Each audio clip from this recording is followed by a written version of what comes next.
Good morning, good Monday morning, and welcome to Meta Mondays. I am your host, Dr. Linda Williams Lockhart, and as I promised, on this Monday, I am going to be teaching from my book, Results: How to Study the Bible with 7 Simple Principles. Now, if you don't have your copy, it's not too late. Today's the first lesson. You can go to my website at www.ugbministries.com. And be careful if you order from my website, because when you type in UGB Ministries, it somehow or another is dropping UGB off. So if it tells you is unavailable, just look in your browser and make sure you have UGB typed in, okay? So let's get started with our first lesson of results. Now, I'm not going to give it all to you in one session, so you have to keep coming back. But we're going to start today on page 9, in section 1, page 9. And you can read all the others, pages, how to use this book, the introduction, those types of things. But we're going to start in section 1, entitled Follow Me. Now, I hope you have your Bible, a notebook or a journal, and a pen to write with, because I need for you to take notes. We're starting in the Gospel of Matthew. The Gospel of Matthew, that's the first book in the New Testament. Because the first question is, who wrote the Gospel of Matthew? And what was his occupation? Well, there are some commentators who says that Matthew, the writer for Matthew, is anonymous. But then there are some who says, well, it's named Matthew, so we're gonna go with that Matthew wrote the gospel.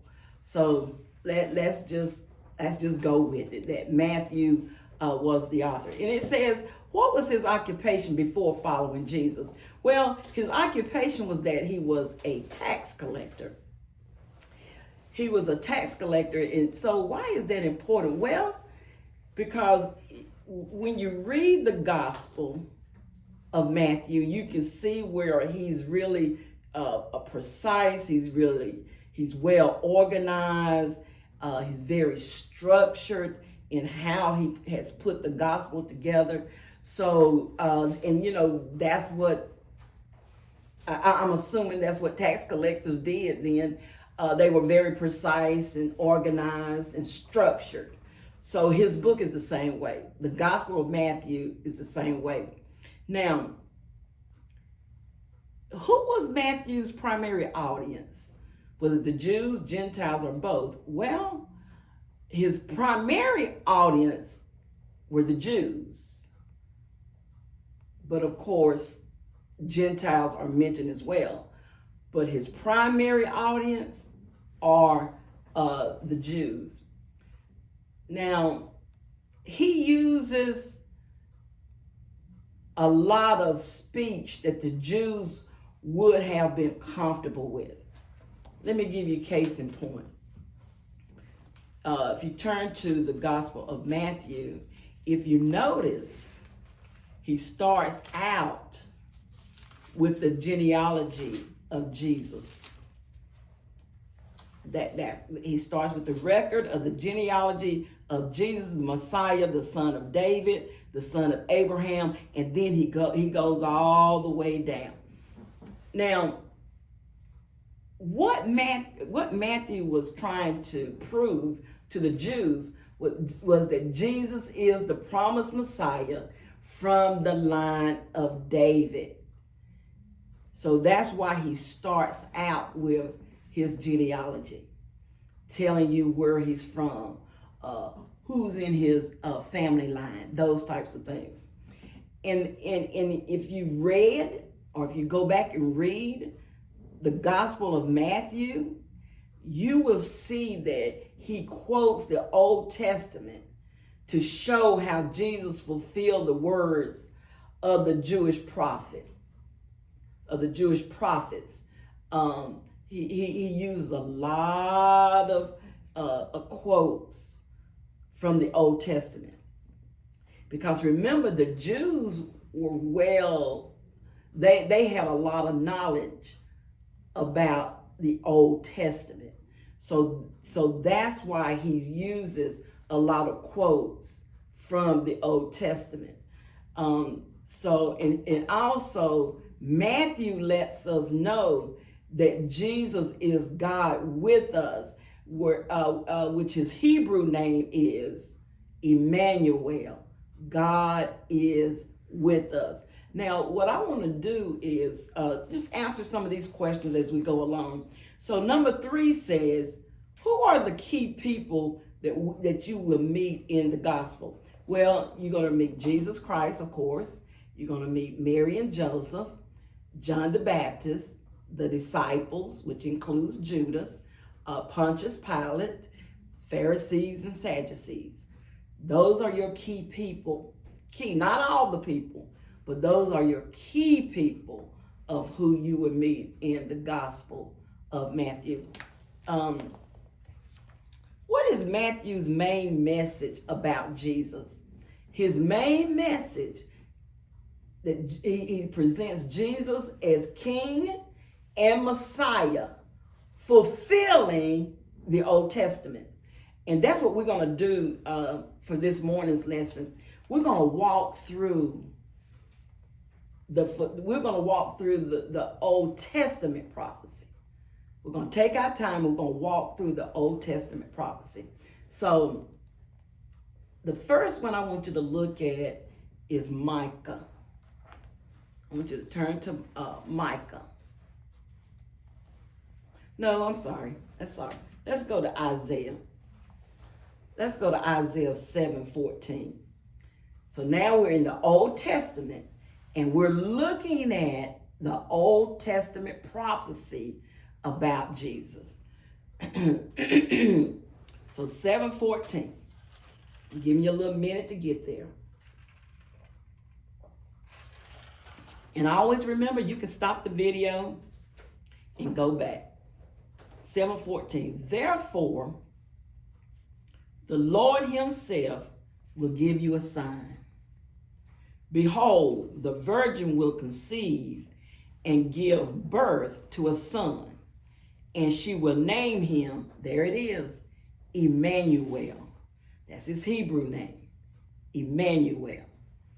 So here's Isaiah prophesying hundreds of years before Matthew writes his gospel. Isaiah is telling us that the Lord himself will give you a sign. Behold, the virgin. We know who the virgin is. Mary. The virgin is Mary, the mother of Jesus. And she will name him Emmanuel. Jesus is with us. Now, go back to Matthew 1. Matthew 1. And let's look at verses 22 through 23. Now, all this took place. This is Matthew talking. And remember, he's writing this gospel to the Jewish nation. So he says in verse 22, now all this took place so that what was spoken by the Lord through the prophet Isaiah, would be fulfilled. And it says, behold, the virgin will conceive and give birth to a son, and they shall name him Emmanuel, which translated means God with us.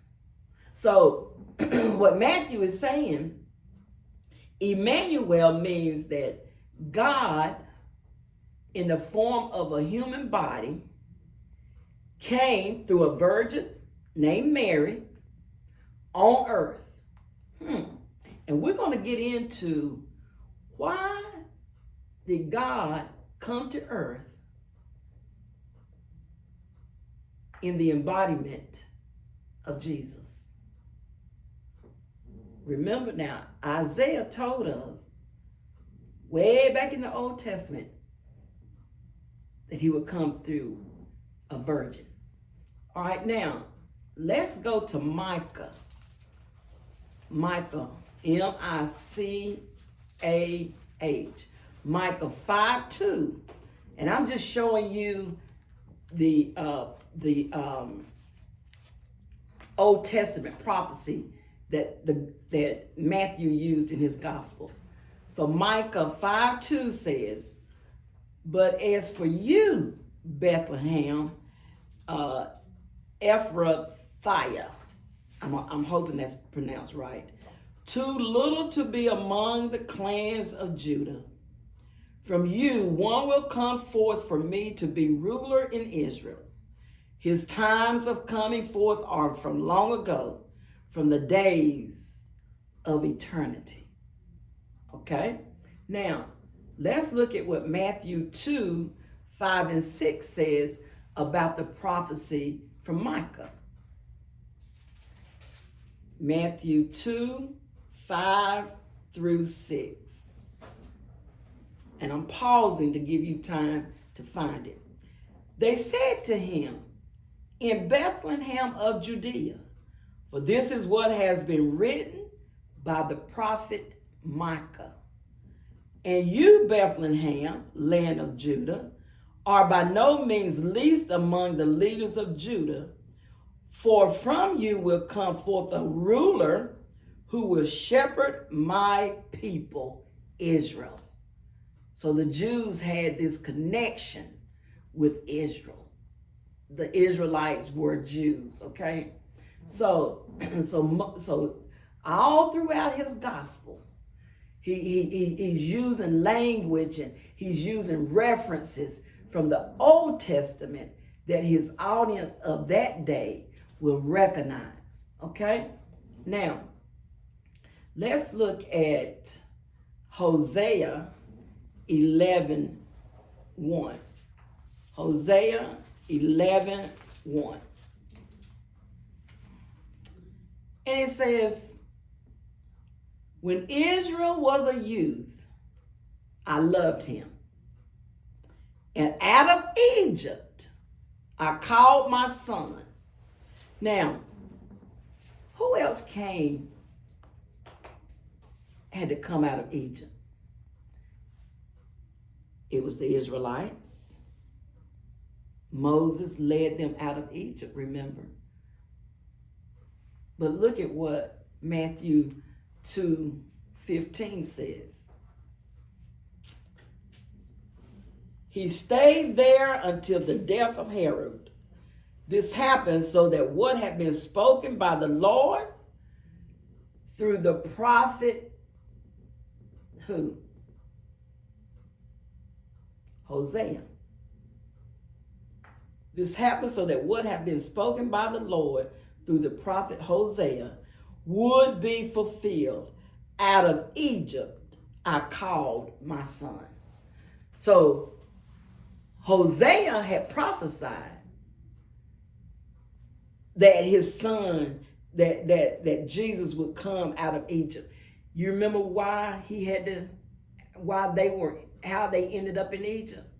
Remember, Herod was mad because the wise men didn't tell him where the child was born.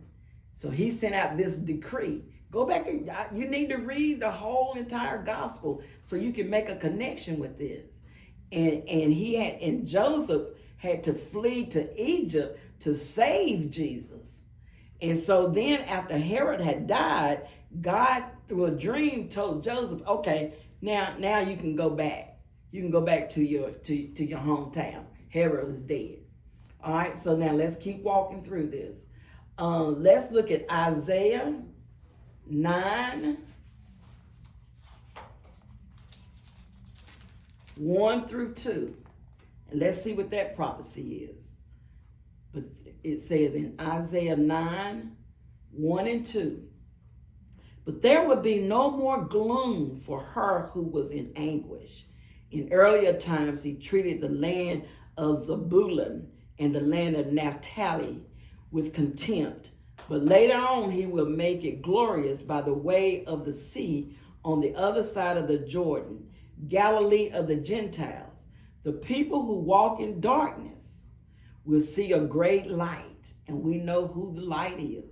Those who live in a dark land, the light will shine on them. Now, let's look at Isaiah 61 and 3. Isaiah, stay in the same book, 61 through 3. Arise, shine, for your light has come, and the glory of the Lord has risen upon you. For behold, darkness will cover the earth, and deep darkness the peoples, but the Lord will rise upon you, and his glory will appear upon you. Nations will come to your light, and kings to the brightness of your rising. Now, let's look and see what Matthew 4, 13 through 16. It says, and leaving Nazareth, he came and settled in Capernaum, which is by the sea, excuse me, in the region of Zebulun and Naphtali. This happened so that what was spoken through who? Isaiah the prophet would be fulfilled. The land of Zebulun and the land of Naphtali by the way of the sea on the other side of the Jordan, Galilee of the Gentiles. All Matthew is doing is showing his audience what was prophesied then is being fulfilled now. All right, so now let's look at Isaiah 53. Isaiah 53. Isaiah 53, 3 through 4. He was despised and abandoned by men, a man of great pain and familiar with sickness, and like one from whom people hide their faces. He was despised, and we had no regard for him. In verse 4 says, am I going to read verse 4?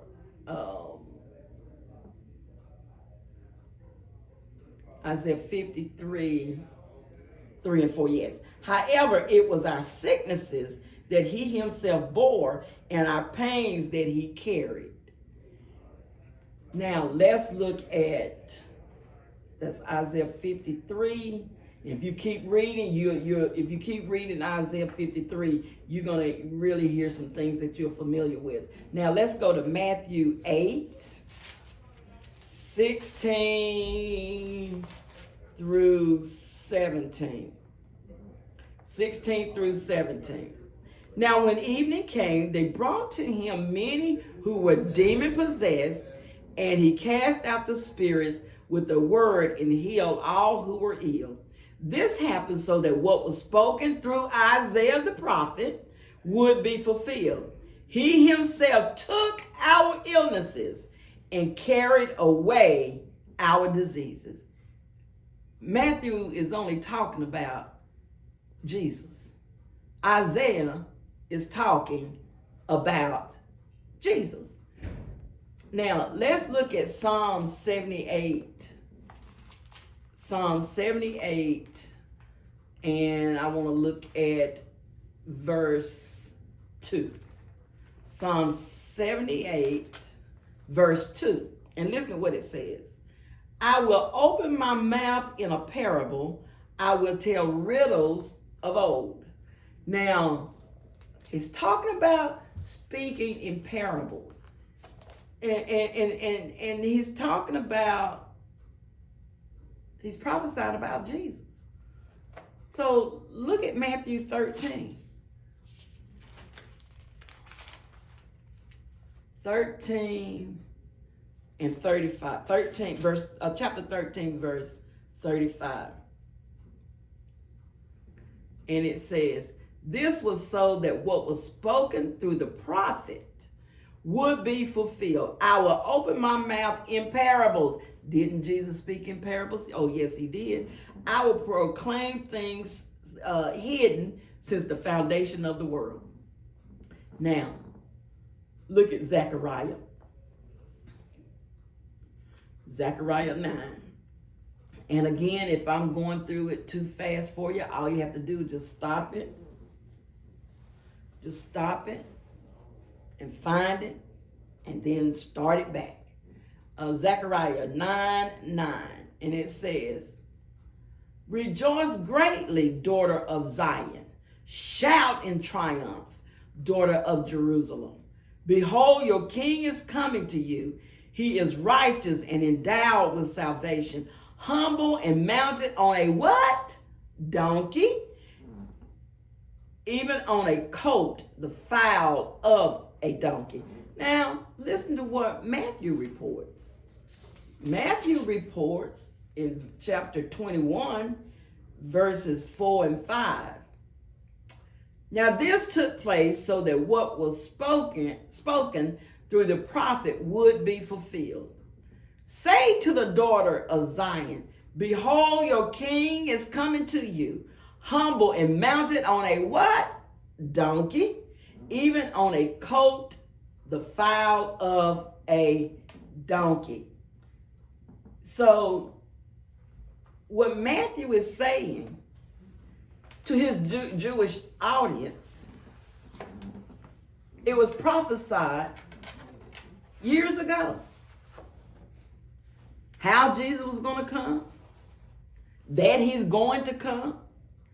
And so Matthew's saying the one that was prophesied by the prophets in the Old Testament is the one that I'm telling you about now, that I'm writing, where he's telling them. And see, the Bible was written for them. The Bible was written to them, but for us. So we have to, so the main message was that Matthew was conveying Jesus is the Messiah. They prophesied in the Old Testament that he was coming. And so now the one that they prophesied about, he's telling the Jewish nation, he's the one. He is the one. And what types of teachings does Matthew focus on? He focuses on parables. Remember, in the Gospel of Matthew, chapters 5 through 7, you have the Sermon on the Mount. Jesus did perform miracles. So he did all types of teaching. So when was the Gospel of Matthew written? Some said it was probably AD 40. One suggested it was AD 55 through 65. It was written during an important time when the good news of Jesus was beginning to spread beyond Israel to all the nations. Where does Jesus spend most of his ministry in Matthew's account? Well, in Galilee. You remember he was by the Sea of Galilee, but Jesus moved around within the region. He did a lot of teaching on that, in that region. Where do important events happen? Well, it happened on the Sermon on the Mount. That's where he took his disciples, and a crowd followed him there, and he taught his disciples about the kingdom of God, Jerusalem and Galilee. So the question number 9 says, why does Matthew begin with Jesus's genealogy? Because he emphasizes Jesus as the son of David and Abraham, which emphasized Jesus's legitimate Jewish heritage. that's why he wanted to start there, because he's writing or he's speaking, he's telling these things to the Jewish nation. Why is Matthew's perspective important for understanding who Jesus is? Let's deal with that question. Let's deal with that. See, the book of Matthew is structured in this way. He starts with an introduction, that's a 1 through 3. And he's talking to his audience, and he's telling them that Jesus is Emmanuel, that he is God with us. So then after you move beyond chapters 1 through 3, then he structures it in like blocks of teaching, if you will. Or you can say it is 5 blocks of teachings or 5 discourses. And that parallels with the Torah, the law in the Old Testament. Genesis, Exodus, Leviticus, Numbers, and Deuteronomy. Those are your first 5 books of the law. And remember, the Gospel of Matthew is heavy with Old Testament quotes. Okay? So just keep that in mind. So what Matthew is trying to do is to establish that, hey, Jesus is from the Jewish lineage. He's coming to us through this Jewish lineage, but he's coming as the Messiah, the one that has been prophesied since the Old Testament, or through the Old Testament. So in the next block of teachings, 4 through 7, Jesus now is introducing God's kingdom, which is the theme of Jesus' teaching, is God's kingdom. So and what that means is that Jesus is teaching us that God is going to rescue the world. Okay, in chapters 4 and 7, I'm sorry, he begins his healing ministry, and he gives details of what it will look like to follow him. And here's the thing about God's kingdom. He's saying everyone is invited, whether you're a Jew, whether you're a Gentile, whether you're sick, whether you're lame, it doesn't matter. You all are invited into God's kingdom, because the Gentiles were the non-Jewish people. So what Jesus is saying, God's kingdom is not just specifically for the Jewish nation. It's also for the Gentiles. So he's extending this invitation. He's showing us what does God's kingdom living, what does that look like in day-to-day life? That's what Jesus, that's why he came to earth, was to show what does God's kingdom living, what does that look like?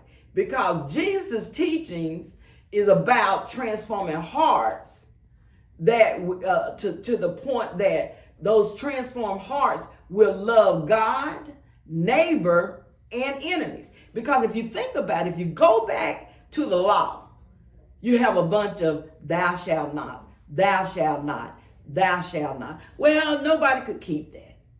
So Jesus says, well, we got to do some kingdom living. So I'm going to teach you, and I'm going to show you what that looks like here on earth. So then when you move into Matthew 8, chapters 8 through 10, that's when Jesus is inviting the audience to discipleship. So he's explaining how to live kingdom lives on a day-to-day basis. You know, he begins healing the sick, the broken.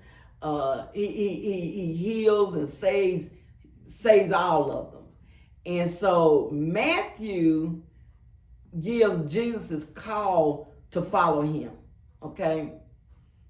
And what Matthew is highlighting is that a person can only enter God's kingdom by following him and becoming his disciple. And what Jesus did, you remember, he calls Matthew. And if you look at your focal text for the lesson, Matthew 4:18 through 22, he calls two sets of brothers. He calls Simon, who's called Peter, and his brother Andrew. You remember they out there in Galilee fishing, in the Sea of Galilee. They're fishing, and then he calls James and John, the sons of Zebedee, and he's inviting them. Hey, come and follow me. But I think he called Matthew earlier. Remember, he was he was a tax collector. And you know what that tells me? It doesn't matter your background. It doesn't matter where you're from. It doesn't matter your occupation. Jesus is still calling you. Jesus will still call you. And here's the thing. Even during this time, Jesus is literally here on earth with them for 3.5 years, right? Jesus, he was with the disciples 3.5 years. He was on earth, 30 years? 33 years, I think. And here's the thing. This is the point I want to make. Even while Jesus was walking on earth in human form, there were some people who accepted him as the Messiah. There were some people who were on the fence, like, I'm still not convinced. I'm still not sure. And then there were people who rejected him. There were people, although Jesus was here, there were people who still rejected him. Chapters 11 through 13 will give you the different reactions. Some accepted, some were still on the fence, and then some just rejected him. And then in Matthew chapters 14 through 20, Matthew tells us what it means for Jesus to be the Messiah. He talks about how Jesus feeds the multitudes of people, similar to what Moses did for the children of Israel in the wilderness.